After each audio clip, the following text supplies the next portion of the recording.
నమస్తే, welcome to చేతన news. నేను ఉద్దండం చంద్రశేఖర్. మోతే మండలంలో ఈరోజు ఘనంగా ముత్యాలమ్మ పండుగను నిర్వహించారు. ఉర్లుగొండ, కరక్కాయలగూడెం, నర్సీపురం, తుమ్మగూడెం, నేరేడుబాయి, అన్నారుగూడెం తదితర గ్రామాల్లో ముత్యాలమ్మకు బోనాలను భక్తితో నిర్వహించారు. మోతే మండల కేంద్రం నడిబొడ్డున గ్రామ దేవతలు బొడ్రాయి పోతురాజు, మైసమ్మ తల్లికి ప్రత్యేక పూజలు నిర్వహించారు. అనంతరం ముత్యాలమ్మకు మహిళలు పసుపు, కుంకుమ, చీరలను బోనంతో పాటు సమర్పించారు.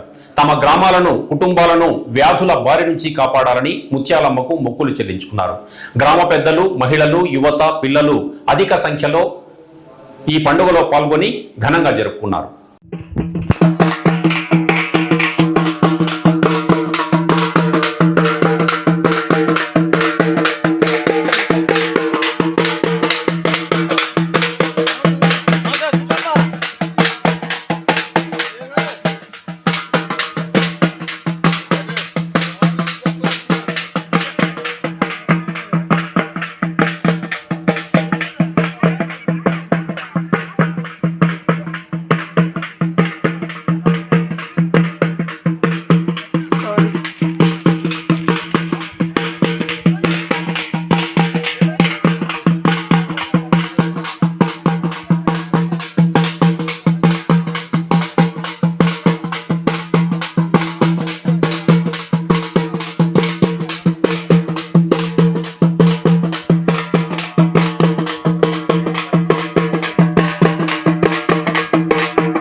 బంజారాల ఆరాధ్య దైవం సంత్ శ్రీ సేవాలాల్ మహారాజ్ అడుగుజాడల్లో నడవాలని లంబాడి విద్యార్థి సేన రాష్ట్ర అధ్యక్షులు ధరావత్ బాలు నాయక్, మాజీ ఎంపీపీ వీరన్న నాయక్ పిలుపునిచ్చారు.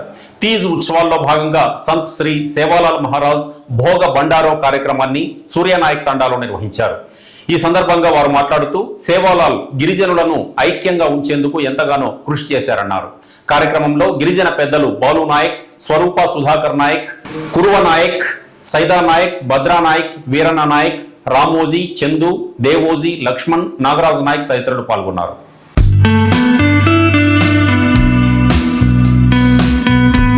కామారెడ్డి డిక్లరేషన్ ను అమలు చేయాలని తెలంగాణ బీసీ సంక్షేమ సంఘం రాష్ట్ర అధ్యక్షులు నరేందర్ గౌడ్ డిమాండ్ చేశారు. బీసీ సంక్షేమ సంఘం ఆధ్వర్యంలో హైదరాబాద్ లోని సోమాజిగూడ ప్రెస్ క్లబ్ లో ఈ రోజు జరిగిన రౌండ్ టేబుల్ సమావేశంలో ఆయన మాట్లాడారు. రాష్ట్ర వ్యాప్తంగా కుల గణన జరిపి స్థానిక ఎన్నికల్లో బీసీలకు 42% రిజర్వేషన్లు అమలు చేయాలని పలువురు వక్తలు డిమాండ్ చేశారు. కార్యక్రమంలో ప్రొఫెసర్ తిరుమలి, సిద్ధేశ్వర్లు, ప్రొఫెసర్ ప్రభంజన్, శ్రీనివాస్, సాంబశివ, శ్రీహరి, సురేష్, వాసు, మాధవి తదితరులు పాల్గొన్నారు. ప్రస్తుత ముఖ్యమంత్రి రేవంత్ రెడ్డి గారు వీళ్ళందరి ఆధ్వర్యంలో కామారెడ్డి డిక్లరేషన్ రిలీజ్ చేసిండ్రు. ఆ కామారెడ్డి డిక్లరేషన్ కట్టుబడి బీసీలకు స్థానిక సంస్థల్లో 42% రిజర్వేషన్ ఇంప్లిమెంట్ చేయాలని చెప్పి డిమాండ్ చేయడం జరిగింది, తీర్మానం చేయడం జరిగింది. అదేవిధంగా కాంగ్రెస్ పార్టీ అధికారంలోకి వచ్చిన తర్వాత 100 రోజుల్లోపే బీసీ కులగణ రాష్ట్ర వ్యాప్త సమగ్ర కులగణ చేపడతామని చెప్పేసి బీసీ జనాభా లెక్కింపులో నిలుస్తామని చెప్పి ఆ తర్వాత స్థానిక సంస్థల్లో 42% రిజర్వేషన్ ఇస్తామని చెప్పి వాగ్దానం చేయడం జరిగింది. ఇచ్చినటువంటి హామీల్లో ముఖ్యంగా స్థానిక సంస్థల రిజర్వేషన్లో ఉపవర్గీకరణ కూడా చేస్తామని చెప్పారు. ఎంబీసీలకు మంత్రి పదవి కూడా ఇస్తామని చెప్పారు. అదేవిధంగా ఇక్కడ తెలంగాణలో ముఖ్యంగా రాహుల్ గాంధీ గారు ఎక్కువ ఫోకస్ పెట్టి బీసీ ఓట్లు పట్టడానికి కారణమైంది. అది బీసీల ఓట్లతోటే ఈరోజు కాంగ్రెస్ గవర్నమెంట్ ఏర్పడిందనే విషయాన్ని వాళ్ళు మరవద్దు. అదేవిధంగా ఇక్కడ చదువుకునే విద్యార్థుల విషయంలో, సివిల్ కాంట్రాక్టుల విషయంలో కూడా 42% రిజర్వేషన్ ఇస్తామని చెప్పారు. చదువుకునే విద్యార్థులకు ఫీజు రియంబర్స్మెంట్ గత 4 సంవత్సరాల నుంచి కేసీఆర్ గారి ప్రభుత్వం నుంచి కూడా పెండింగ్లోనే ఉంది. ఇంతవరకు అవి చెల్లించలేదు. మొన్న రేవంత్ రెడ్డి గారు చెల్లిస్తామని చెప్పారు. కానీ కేసీఆర్ గారు చేసిన అప్పులకు ప్రతి నెల 7,000 కోట్ల రూపాయల వడ్డీ కడుతున్నాము, మేము వడ్డీల పాలైనం, అప్పుల పాలైనని చెప్తున్నారు. మొత్తం రాష్ట్రంలో ఒక 4-5 ఏళ్ల సంది ఇప్పటి వరకు పెండింగ్ ఉన్న ఫీజు రియంబర్స్మెంట్ బకాయిలు 5,000 కోట్లు మాత్రమే. 7,000 కోట్లు వడ్డీ కట్టే ప్రభుత్వానికి 5,000 కోట్లు కట్టడం పెద్ద విషయం కాదు. బీసీ పిల్లల మీద వీళ్ళు నిర్లక్ష్యంగా ఉన్నారు, సౌతి ప్రేమ చూపిస్తున్నారు బీసీ పిల్లల మీద. అదేవిధంగా ఇంజనీరింగ్ చదువుకునే బీసీ విద్యార్థులకు 10,000 ర్యాంక్ వరకు మాత్రం మేము పూర్తి ఫీజు చెల్లిస్తాము. తర్వాత ర్యాంక్ అంతా కూడా వాళ్ళే 35,000 ఇస్తే కట్టుకోవాలంటారు. దాని వెంటనే ఎఫ్సెట్కి ఎవరెవరైతే పిల్లలు ఎంసెట్కు అర్హులవుతారో కౌన్సిలింగ్ ద్వారా ఎవరికి సీట్ వస్తుందో ప్రతి ఒక్కళ్ళకు కూడా ఏ కాలేజీలో సీట్ వచ్చినా సరే పూర్తి స్థాయి ఫీజు గవర్నమెంటే చెల్లించాలని చెప్పి మేము డిమాండ్ చేస్తున్నాం. అదేవిధంగా ఇక్కడ గురుకుల విద్యాలయాల్లో సోషల్ బీసీ వెల్ఫేర్ హాస్టల్లో చదువుకునే విద్యార్థులకు గ్రీన్ ఛానల్ ద్వారా ఎప్పటికప్పుడు బిల్లులు మంజూరు చేయాలి, మెస్ ఛార్జీలు పెంచాల్సిన అవసరం ఉంది.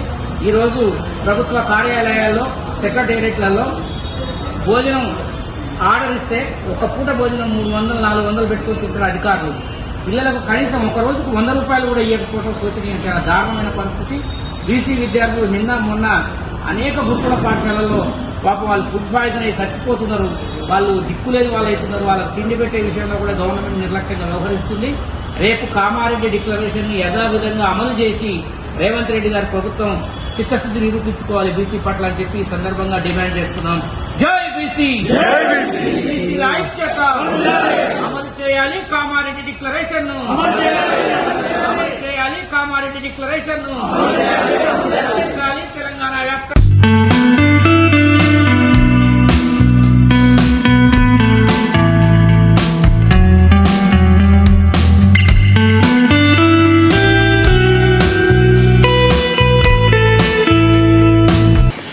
ఏపీ ప్రజలకు చంద్రబాబు పాలనలోనే మేలు జరుగుతుందని మాజీ మంత్రులు పల్లె రఘునాథ్ రెడ్డి, జేసీ దివాకర్ రెడ్డి పేర్కొన్నారు. హైదరాబాద్ లో వారు ప్రత్యేకంగా ఏపీ రాజకీయాలపై చర్చించుకున్నారు. జేసీ నివాసానికి వెళ్లిన పల్లె రఘునాథ్ రెడ్డి మాట్లాడుతూ గత 5 ఏళ్లలో జగన్ నిరంకుశ పాలన కొనసాగిందన్నారు. రాష్ట్రం ఆర్థికంగా దివాళా తీసిందన్నారు. యువతకు చంద్రబాబు స్ఫూర్తి అని, ఉద్యోగ ఉపాధి అవకాశాలు కల్పించేందుకు కూటమి ప్రభుత్వం ఎంతగానో కృషి చేస్తోందన్నారు. కేటీఆర్ జైలుకి వెళ్లడం ఖాయమని సీఎం రేవంత్ రెడ్డి తప్పకుండా ఆ పని చేస్తారన్న నమ్మకం తనకుందని కేంద్ర సహాయ మంత్రి బండి సంజయ్ కుమార్ సంచలన వ్యాఖ్యలు చేశారు. బీఆర్ఎస్ అంటే బంగ్లాదేశ్ రాష్ట్ర సమితి అని ఆయన ఎద్దేవా చేశారు. బీజేపీ రాష్ట్ర కార్యాలయంలో ఆయన మీడియాతో చిట్ చాట్ సందర్భంగా ఈ వ్యాఖ్యలు చేశారు. కేటీఆర్ ను జైలుకు పంపకపోతే కాంగ్రెస్ పార్టీకి గడ్డు కాలమేనని ఆయన పేర్కొన్నారు. విదేశాలకు ఎవరు వెళ్లినా వారి స్వప్రయోజనాల కోసమేనని పరోక్షంగా సీఎం విదేశీ పర్యటనపై వ్యంగ్యాస్త్రాలు సంధించారు బండి సంజయ్.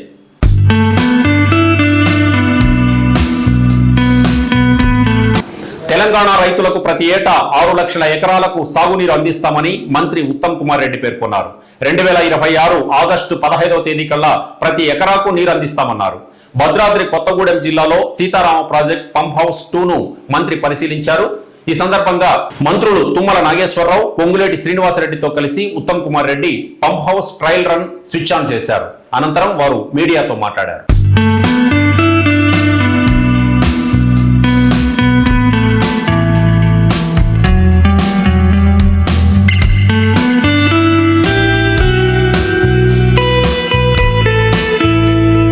ఇవి ఇవాల్టి బులెటిన్ విశేషాలు. తిరిగి రేపటి బులెటిన్ లో మళ్ళీ కలుద్దాం.